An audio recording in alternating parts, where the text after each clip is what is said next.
Hola, culés, and welcome back to Offside, BarcaFutbol's YouTube channel. We'll be talking about Frenkie de Jong, and we all know how Frankie has been doing lately. We all know the drama. Is he staying? Is he going? He's on high wages. We know that. Some reports will say he's definitely leaving, but some reports will say, okay, maybe he's changing his mind this time around. Of course, we want to talk about this, and we want to see how good has he been? Is he out of his slump?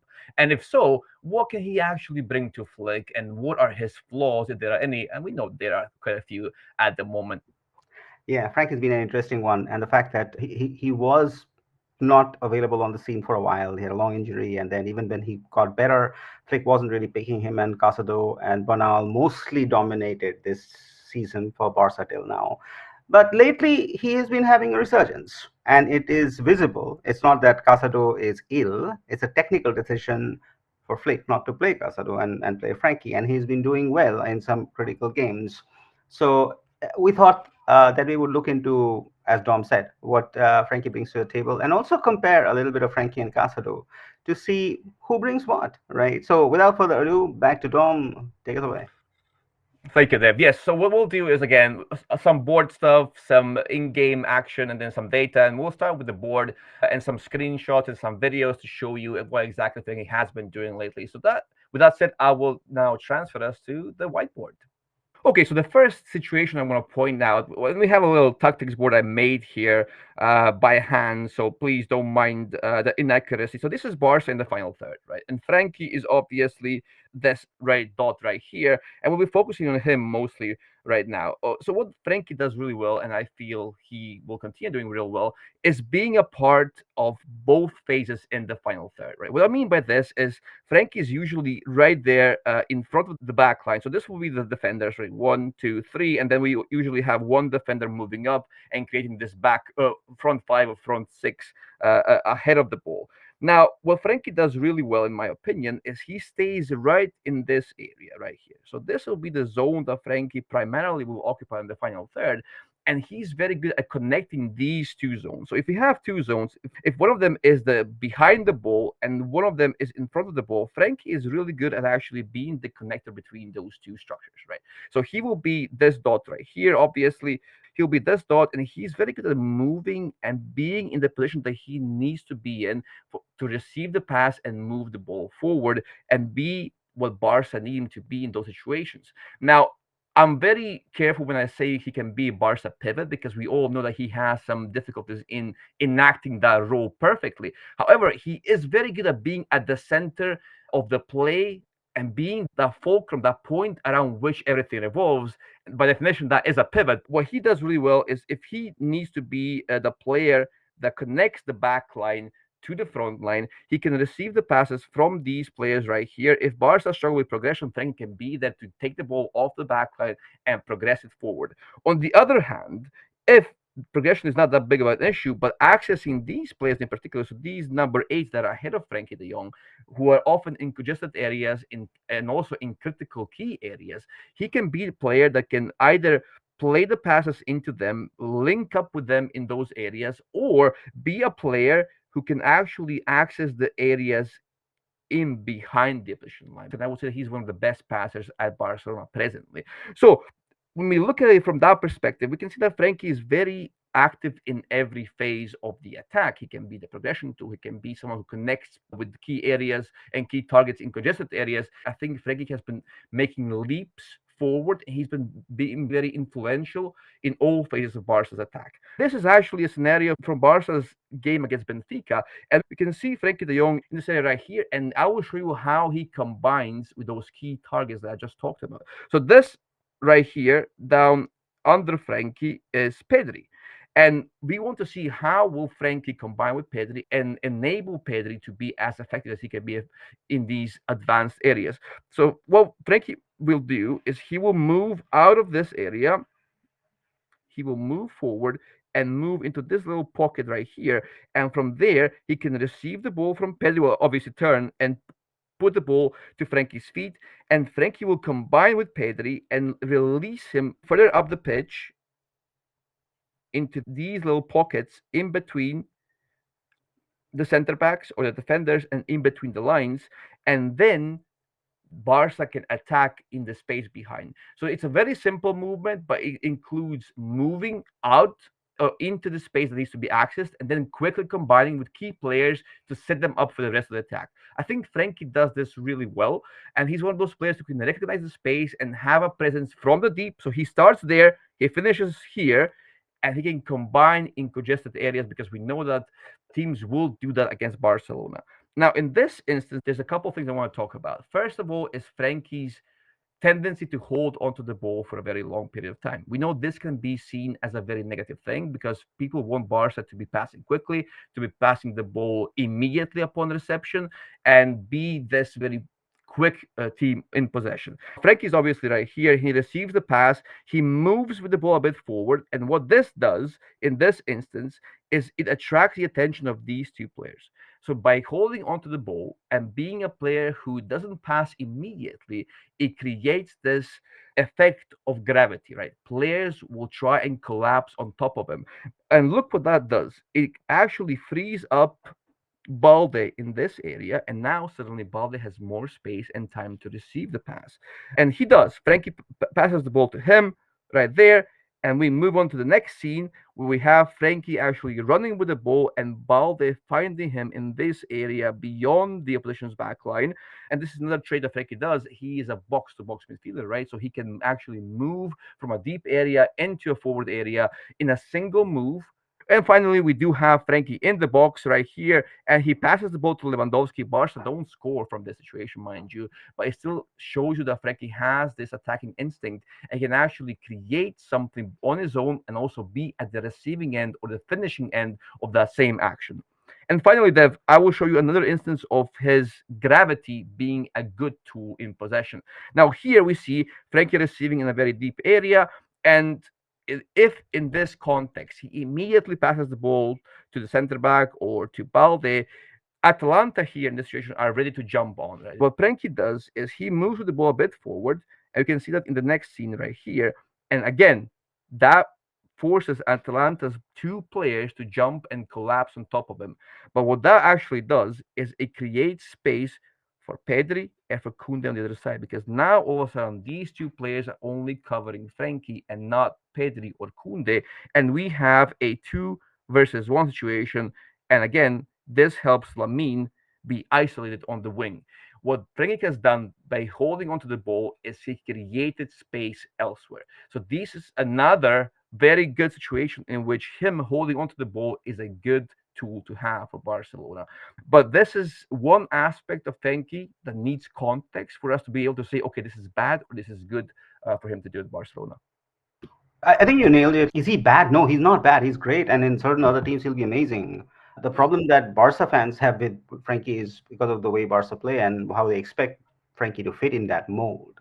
I think the problem that we've had with our fan base and us is that we always expected Frankie to be something without understanding what he actually was, or we had a vision of him that he would be like that.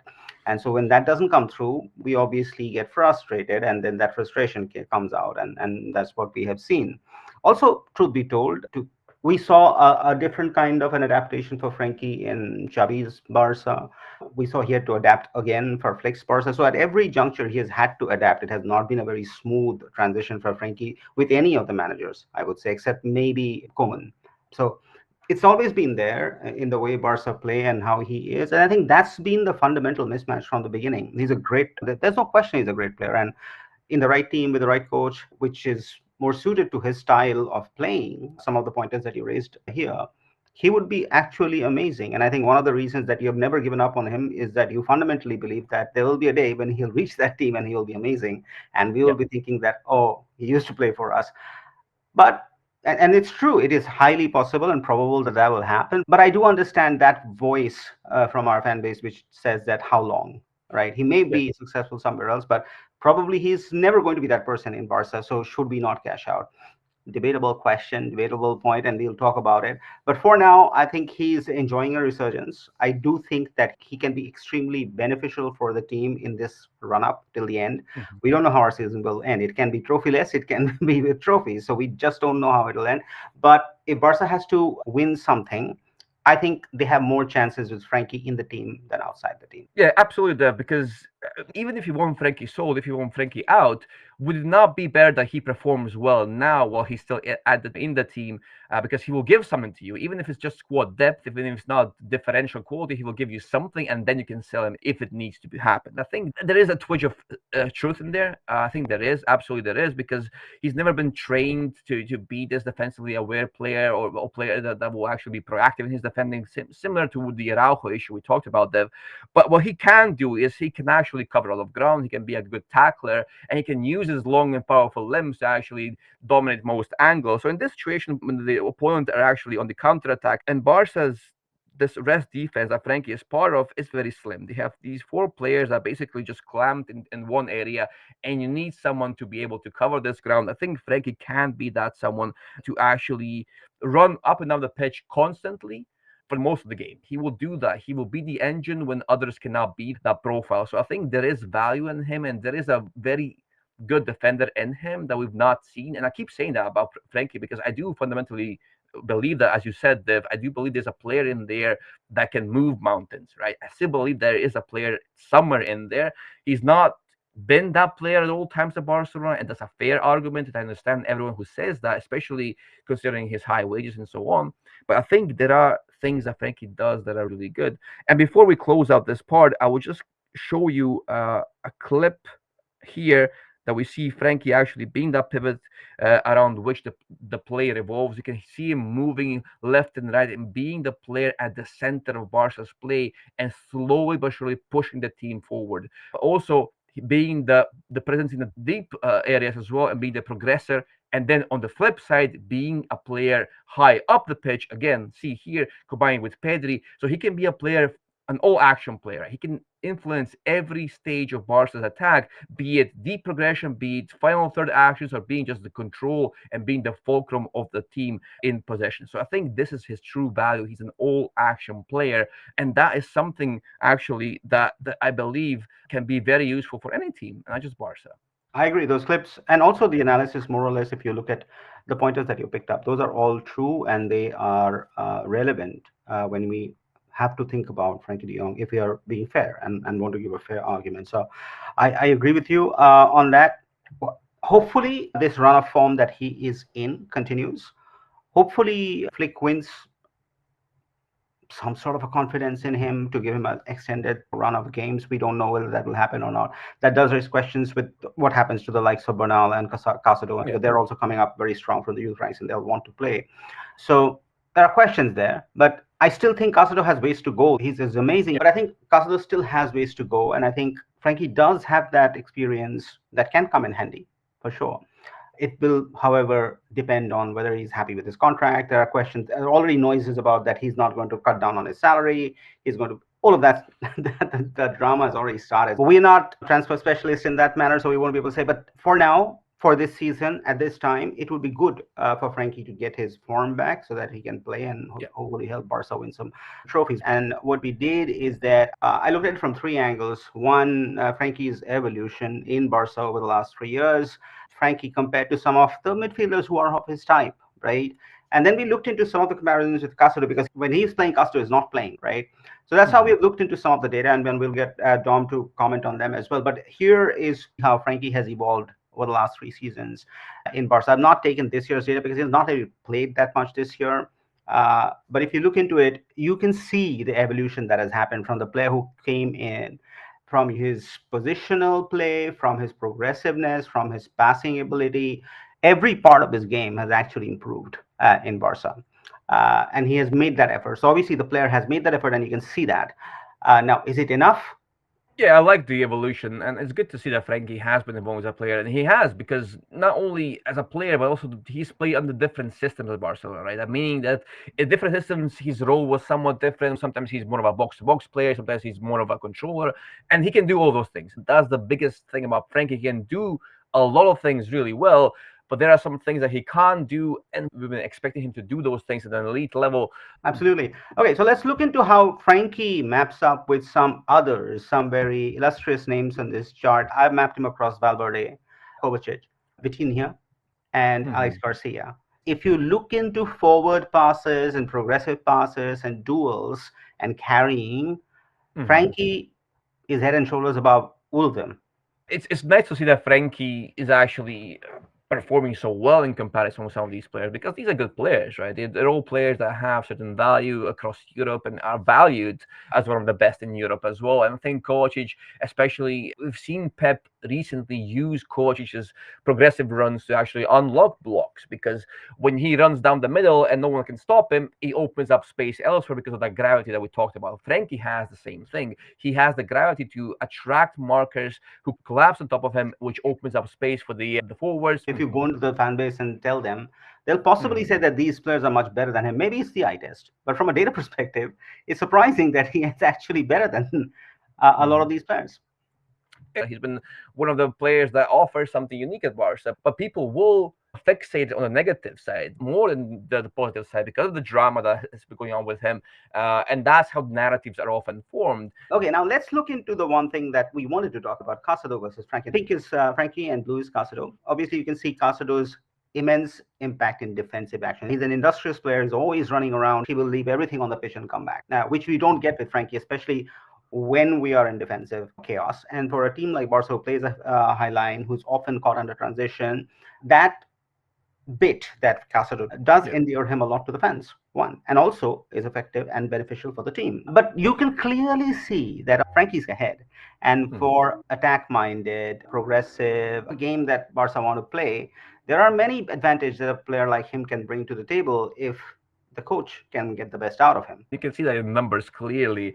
And what Frenkie does in possession is actually more akin to what a Cruz or a Rodri or even a Kimmich would do, right? He's a deep line playmaker. He can be the best progressor, not just in the team, but in Europe. And you talked about this, Dev, is he's a busy bee, right? He will be everywhere. He doesn't cover ground out as well as Frenkie even, but he will try and be everywhere, and he will try and be as involved defensively and offensively as he can. So he has to rely more on his productivity to be in those places, which is a great credit to him because he's a very much a thinking player, right? But what we do see is that Frenkie, once he does get into those duels, he is better than Casado in those duels, right? He can win those duels, but he doesn't really get involved in those duels as much, which can be more of a structural issue. He sometimes loses his markers, and that's a very detrimental thing. That can be costly in big games and small games because Barca play in such a way that they will be exposed, right? Because they are very attacking, they're very direct, they're very aggressive in their approach. And then if you miss a duel, if you miss your marker, one pass is all it takes for that structure to fall apart, and then Barca can see a chance. And if Frenkie is not out of his game, he will get blamed. I buy that. I buy that. All right, let's keep going. If you look into his passing in the key areas, he definitely does quite better than many midfielders in his genre. He's at the high percentile on every curve, right? And if you remember the games, like some of the games like Madrid, the game that we won, and how the game changed after he came in, it was because of the skill sets that he brings. If you look at these graphs on the right side especially, you can see that Frenkie is almost in every single one. He's on the far right, which is where you want to be as an elite midfielder, because that means that you are in the top percentile ranking, right? There's not many players in your profile range that can do better than you in those things. And you can see that he moves the needle in XG chain, in passes, even forward passes, which people don't really associate forward passing or passing at all with Frenkie. They're mostly concerned about the carrying, but he passes the ball better than most players in La Liga. He's very versatile in possession. He can be the more direct, progressive player on the ball, but passing also he can carry the ball, which we should obviously know. Let's look at the recoveries. He's not very good at either the own third or the final third. When it comes from the press perspective. In the middle of the zone, he does win those duels, which Dom was talking about, and he's good and he's proficient and he's technical. I'm looking forward to seeing Casado's numbers in the same categories because, okay, these counter pressing numbers are not bad, right? They are towards the right side, which means that he does it more often than most players out there. Recoveries per 90, I would say. It's like he doesn't really work on that aspect of his game much, and I think the data does confirm that, sort of. Let's keep going. This is losses. You can depend on him. He's not going to suddenly make rash mistakes that are going to cause the team damage. It has. Not that it hasn't, it has. But Overall, tries to keep a tidy game, tries to keep it neat and clean. And here's his impact into the attack. He's in that middle percentile, which is good. More often than not, when he gets that opportunity to run, and we all know that Frenkie loves to run with the ball, he does produce quite a bit. He can be that creator because he has the quality. If you want him to be just a progressor, he can do that. And if you want him just to be someone who's retaining the ball in the middle and being more of a control and maybe slow down the tempo attempts, he can be that as well. Casado has played a lot this season. So this is Casado this season versus Frankie's last season when Frenkie actually played a lot more. His key is distribution through passing, while Frenkie is more of a ball carrier who breaks the lines through either dribbling or movements or what have you. From a tactical perspective, Frenkie would be very effective against teams that press high, and Casado would be very good against those low block teams. And we have exactly seen that multiple times in La Liga. Casado's pattern is more distributed across the entire field. Progressive runs tend to be straighter and more direct from the defensive third. There's higher volume of medium to short passes. It doesn't believe in very long passes. Shows a tendency to progress the ball through the wide areas, not through the central channels, right? Because it doesn't like running that much. It appears to be more systematic. Yes, the methodical, right? He's progressing. But Frenkie, very aligned to Flick's way of playing because Flick loves to play through that. So that's very trademark Frenkie. Shows more complex running patterns, direction changes. He can run, so he can move, he can switch play, all of that. He's not take the ball, pass the ball, which is where I think there's fundamental cultural and design sensitivity clash between Frenkie de Jong and the Barca fan base. Yeah, that's correct, and I think that's where the context of it. Sometimes it's a good thing, sometimes it's a bad thing, depending on what Barca need at the moment. The thing that strikes me the most, there are two things, right? The number one, okay, the runs. Frankie's are much longer, right? He's a long distance runner. He can take the ball from his own third and transfer it with a run all the way to the final third. He can do that. Casado won't be doing that. He can't cover that much ground and with that much power. He doesn't have the engine as the same as Frenkie does. I think in possession, when it comes to passing, I would still take Frankie's passing over Casado. When we look into Casado, structured, symmetrical box formation, distribution between left and right, even passing zones evenly spaced, but positionally it's disciplined. It's like a metronome. Whereas if you see Frenkie, more symmetrical, fluid, the passing zones are very different, has an additional passing zone higher up the pitch. So there's another key to his game. The passing clusters show obviously a lot more vertical variation, much more dynamic than Casado, and needs a lot more freedom. Just the kind of player that he is, he revels in that freedom. Yeah, he is more adventurous in possession, and he likes that. He likes that freedom. But also his passing seems to be more accurate when it comes to the vertical passing, and also when he passes back, those passes are much shorter, which means that he receives the ball closer to the back line, right? He will be more of a deeper player when Barca settle in possession than Casado potentially. Casado gets into a lot more duels. Yeah, right. He does. It's a lot more distributed across. He's always snapping at your heels. He's literally very good for a team that wants to press consistently. But because of that, because he's always rushing, pressing, lots of inaccuracy in his passing, the time factor is very much limited. Frenkie has a lot more time because he's more selective. So he can take his time, do his thing. And that's visible out there. If you want to protect possession, I think Frankie's better. If you want somebody who will put that defensive shift in consistently, Casado's your guy. Yes, Frenkie is more secure in possession. He is the one, for example, against Atalanta, I think he was the better choice because simply you can pass the ball to him even under pressure and he won't lose it. He can recycle possession and retain the ball in those congested areas under high pressure, whereas I wouldn't trust Casado at the same extent as I would trust Frenkie in those situations. So there's a difference in that. Comparing them in losses, I would say Frenkie will lose fewer balls than Casado overall. And then finally, recoveries. Casado has a better hand. It's as simple as that because he's much more industrious. He's much more grounded into the game, and he's there. He's fighting for every single ball, which Frenkie does not. And that is often held against him. But the question is, was that his role in the first place? The question is, there an undisputable starter between Frenkie and Casado or Marcinal right now? Because I think Pedri, nobody's touching Pedri. Nobody's touching Gavi also when he's okay. So there's one position left.